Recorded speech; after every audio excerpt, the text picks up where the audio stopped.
الجالكسي S22 Ultra والاس 22 بلس بعد 3 شهور تقريبا من الاستخدام المطول. وش المزايا اللي عجبتني؟ ايش المزايا والتطورات اللي لاحظت؟ والسلام عليكم ورحمة الله وبركاته، اخوكم فيصل السيف. اليوم بتكلم عن تجربتي المطولة للجالكسي S22 Ultra وايضا اخوه الاصغر البلس، وايش المزايا اللي قدموها لي بعد التجربة. الحين لازم نحط ببالنا انه النوت التغى، فالاس 22 الترا المفروض هو خليفة النوت، ففي اشياء كثيرة لقيتها في الاس 22 الترا امتداد لتكملة مسيرة النوت. فاول شيء خلوني ابدا بالتصميم. الحين الاس 22 الترا تصميمه منحني وحواف واعتبرها مدورة، كأنك تتكلم على النوت. مواد التصنيع فيه عالية جدا ويستخدم اقوى نوع من الزجاج وهو الكورنر جوريلا جلاس فيكتس بلس. هذا النوع اثبت جدارته من الحماية من الخدوش، وايضا نتكلم عن مقاومة الماء اللي موجودة فيه والغبار اللي هي الاي بي 68. بكل صراحة استخدمت 3 كفرات. الثلاث كفرات واحد منهم انهرى شوي مع الكرف، الجلد تعابير الجلد اختفت شوي مع الاستخدام لانه برضه اقول قاعد اكرف الجهاز، ونوع البلاستيكي لقيته هو اكثر نوع يمشي مع الوقت بدون ما يتأثر بالعوامل الخارجية. الجوال من الناحية حقة التصميم يعتبر مثالي، وفعليا شاشته كبيرة، دائما استانس بمشاهدة المحتوى عليها بكون الحجم، وايضا حجم الجهاز بصراحة للاعمال شيء جدا ممتاز. ومسكة الجوال في اليد تحتاج تعود، بالذات اذا ما كنتم مستخدمين للنوت. كوني مستخدم للنوت فاكيد الحواف عندي كانت ممتازة، واكيد اذا ما انتم متعودين على النوت مع التعود على استخدام الجهاز بتلاحظوا انه حجم الجهاز مرة رايق، خصوصا مع الشاشة الكبيرة اللي ارجع لها الحين واقول انه اعتبرها مثالية لمشاهدة المحتوى، بالذات مع المحتوى الطولي الموجود في شورتس، تيك توك، ريلز، سناب شات، انستغرام وغيره من المنصات. وبشكل عام تجربة استخدام الجوال اعتبرها مثالية لو كنتم تفضلون الشاشات الكبيرة. الحين لو تكلمت على الاخ الاصغر هو البلس، فتصميمه اكيد امتداد للاس 21 حق العام، وايضا نتكلم على نفس الزجاج القوي مستخدم فيه، والتصميم يعتبر مناسب لكل شخص يحب الحواف السميكة في الجوالات، والتعود عليها ما تاخذ وقت لانه فعليا وظف الجهاز جاي بين الحجم الكبير مرة والحجم الصغير في الاجهزة، وحجمه يعتبر كشاشة وكجهاز جدا مناسب، وايضا في التصميم يعتبر امتداد لتصميمه الاساسي. خلوني الحين اتكلم عن تجربة الشاشة واعبر فيها شوي. الحين الالترا اكثر واحد استخدم واستهلك، شاشته من نوع الدايناميك أوموليد 2X، دقة فائقة وبسطوع 1750 نتس تعتبر الأعلى. أحيانا لاحظت إنه مو عاجبني اختياره للسطوع فأرفعه شوي، لأنه فعليا قاعد أحس إنه أبغى استمتع في الشاشة أكثر، مو إني أبغى أوفر بطارية، لأنه برجع بعدين لمسألة البطارية. فعليا أدائها في نقاط كثيرة. المهم فالسطوع كونه يوصل لهالمستوى ما قد لقيت نفسي في الفترة الماضية حتى مع دخلة الصيف ماني بقادر أشوف وش تفاصيل اللي موجودة على الشاشة. ارفع البرايتنس امورك طيبه. دعم ايضا محتوى الاتش دي ار وغيره من الانواع حقه المحتوى كويس، بالذات لما تقعدوا تشاهدوا محتوى من منصات مختلفه، وايضا ارتفاع مقدار السطوع في الجوال حيساهم ايضا في انه جوده المحتوى الداعمه للاتش دي ار حتطلع اروق واحلى، وحتقدروا تستمتعوا فيها في الاماكن المختلفه مع قدرات الاضاءه المختلفه. الشاشة بشكل عام راح تعطيكم أفضل تجربة لأكثر استخداماتكم، ولا ننسى أنها بتردد 120 هرتز اللي عطى نعومة وسرعة عالية في التنقل. وعشان تستفيدوا من هالسرعة في التقاط الفيديو برضو بقول لكم حركات تسووها في الكاميرا خلال هذا المحتوى.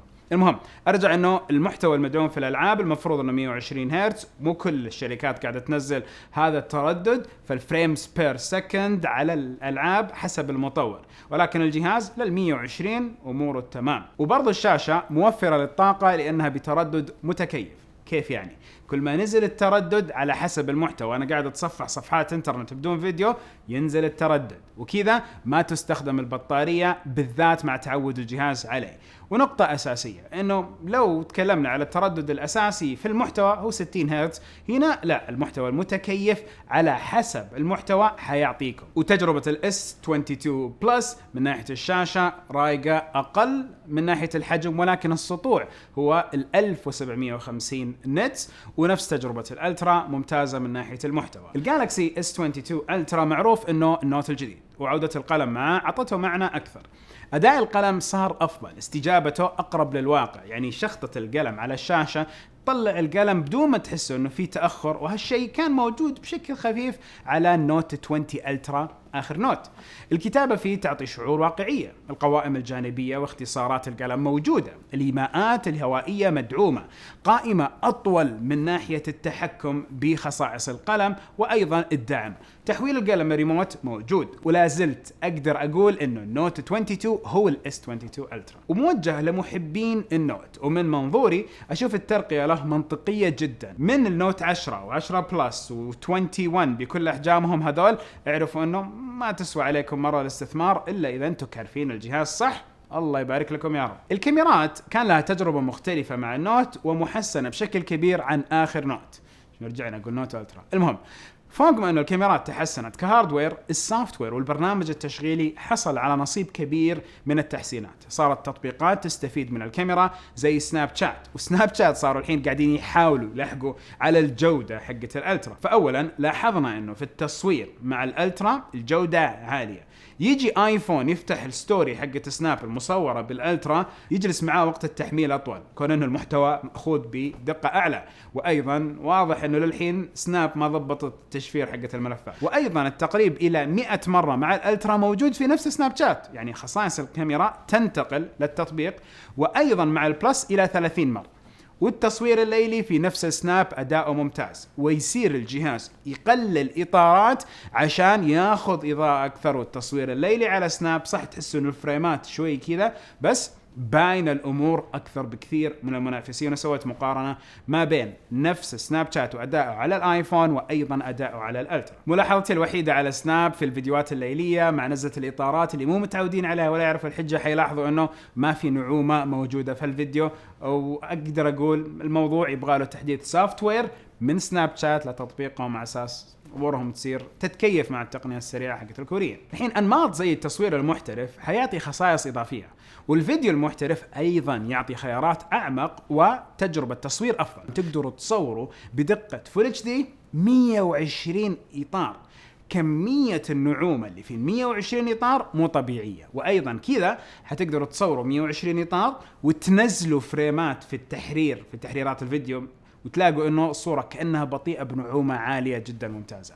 برضو عندكم نمط عرض المخرج اللي يخليكم تصوروا بكافة العدسات وتتحكموا فيها لحظيا أثناء التصوير. وبرضو بيستخدم نفس الجهاز قوته عشان يخزن نفس الفيديوهات من كل كاميرا بفيديو منفصل. فتلاقوا انه كل كاميرا رغم وجود نمط المخرج واختياركم تقدروا تسجلوا كل كاميرا لحالها، وبعدين على الخط الزمني في برنامج المونتاج تلعبوا براحتكم في الامور من ناحية الزوايا. وايضا في عندكم تطبيق اللي هو اكسبرت رو. هذا التطبيق يمكنكم من تصوير صور رو تعدلوها انتو، تعدلوا الوانها وتضبطوها باللايت روم، واكيد لايت روم من ادوبي. وهذا راح يفيد معاكم كثير اذا انتم محترفين تصوير. حتلاقوا انه خصائص الكاميرا تستفيدوا منها في تصويركم الثابت بشكل كويس وكواليتي رو في الصورة. الحين نروح للاداء المعالج. اكيد تعرفين انه كوالكوم سناب دراجون 8 الجيل الاول هو اللي يجي مع نفس الجهاز في اسواقنا.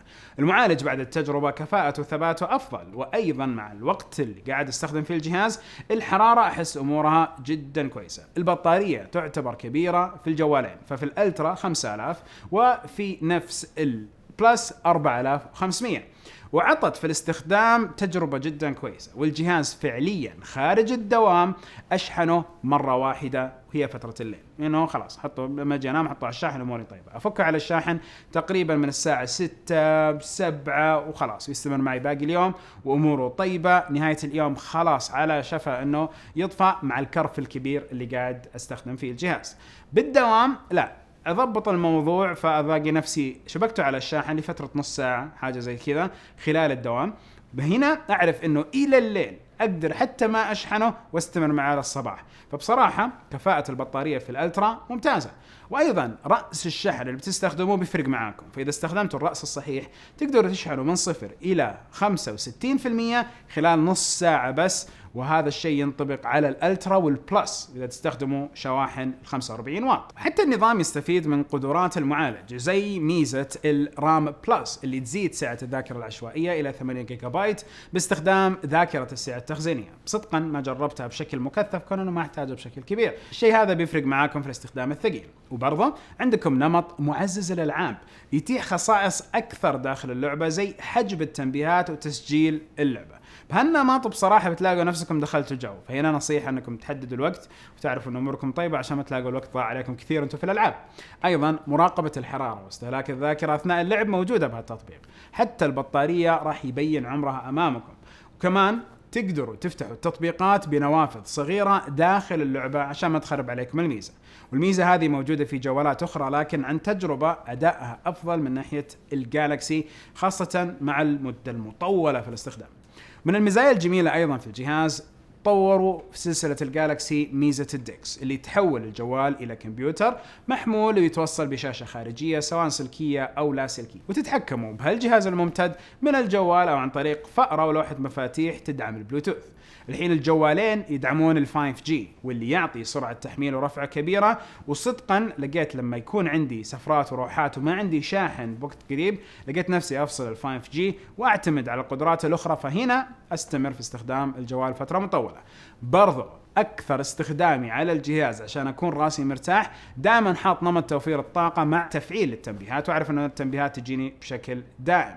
الفكرة أنه كل ما قللتوا من التنبيهات والتطبيقات وتنبيهاتها بالأصح حتلاقوا أنه مدة البطارية أفضل. برضو الواي فاي اللي موجود في الجهاز هو الواي فاي 6E وبصراحة بتستفيدوا منه إذا عندكم راوتر يدعم هالتقنية. الراوترات اللي موجودة عندي أكثرها واي فاي 6 فبالتالي دائما أشوف لوجو الواي فاي 6 وأعرف إنه بصراحة الستريمينج مرة كويس على الجوال. وموجودة هذه الخاصية أيضا في البلس.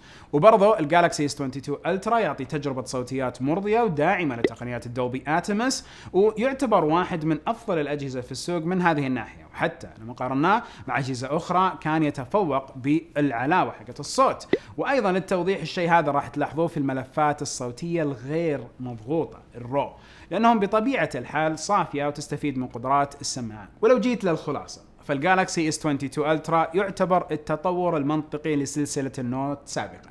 ما راح يخيب ملاك النوت بالذات ملاك الأجيال السابقة 9 و10 وراح تفرق معهم في الاس 22 ألترا. وحتى لو كنتم تبحثوا عن جوال أندرويد بتجربة قوية وقدرات عالية ممكن يكون خيار مناسب لكم. وبرضه لو كنتم من ملاك سلسلة الاس 9 الاس 10 والجالكسي اس 22 بلس راح يقدم لكم نقلة جيدة جدا من ناحية الأداء. ولكن هنا دائما أذكر إذا جوالكم السامسونج أموره طيبة وشغال معكم زي العسل تبغوا تغيروا بطارية تبغوا تضبطوا الأمور بس هذا اللي تحتاجوه أكيد هذا شيء أنسب من ناحية الاستثمار. بس لو لقيتوا أنه خلاص وجبت الترقية الأجهزة هذه بالفعل بجيلها الحالي عطت أداء جدا كويس. الإكسسوارات صارت أفضل من أول. الألوان صارت أيضا موجودة بألوان مميزة على موقعهم. لقينا تجارب الطلب المسبق جابت لنا الألوان بعض الأحيان كانت قبل الناس وبعض الأحيان بعد المتاجر المحلية ما جابت الألوان المعتادة. توفر الأجهزة يتيح أيضا بعض العروض اللي موجودة من بعض البائعين. فهنا دائما شيكوا على مختلف المتاجر بالذات لو أنكم في السعودية حتلاقوا أحيانا متجر عنده عروض أحسن من متجر وبالتالي العبوا المعادلة الصحيحة حقتكم. الجهاز استثمار عالي هم كلهم فوق 4000 ريال البلس والألترا. فالفكرة مع هذا المبلغ اعرفوا أنكم تشتروا جراب تشتروا غلاف رسمي تحفظوا فيه الجهاز تسجلوا ضمانكم مع سامسونج مع الكرت اللي يجي وتعرفوا كذا أن استثماركم ممتد بإذن الله ويقعد معاكم 3-4 سنين بالراحة. النضج اللي قاعدة توصل له أجهزة سامسونج تخليها استثمار يمشي معاكم أكثر من سنة مو سنة ولا سنتين. فأنتوا احرصوا على هالمعادلة أيضا. ونهاية الفيديو قولوا لي كيف تجاربكم مع الاس 22 ألترا والاس 22 بلس في التعليقات وبثبت كم تعليق وبنقعد نتناقش فيها. ونهاية الفيديو كل فيديو سبحانك اللهم وبحمدك أشهد أن لا إله إلا أنت أستغفرك وأتوب إليك. أشوفكم على خير بإذن الله.